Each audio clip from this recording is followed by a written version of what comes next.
పూట కోసం పాటలు పాడు బంద్ చేయాలి. ఆ పూట కోసం పాటలు పాడు బంద్ చేయాలి కొంద. ఎందుకు అంటే 20 సంవత్సరాల క్రితం బస్సు కిరాయి లేకుండా బయలుదేరినటువంటి సుఖరామ నరసయ్య ఇలా చాలా పెద్ద కార్లో తిరుగుతుండు. ఎవరిని సంకల్ నాకలే, ఎవరిని జోకలే.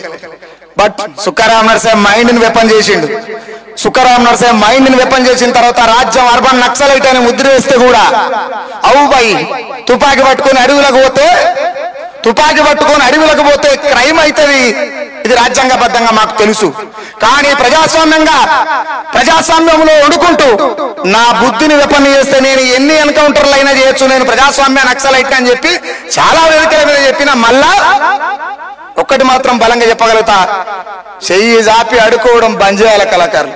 ఎందుకంటే చాలా ఆత్మగౌరవంతో బతకాలి. మనం ఆత్మగౌరవం నేర్పెట్టడం, మనకే ఆత్మగౌరవం లేకపోతే ఇంకేడరా పోయి బతికేది. ఫస్ట్ ఆఫ్ ఆల్ చాలా ఆత్మగౌరవంతో బతకాలి మనం. కొట్టరాబాయ్ అంటే కొట్టుడు,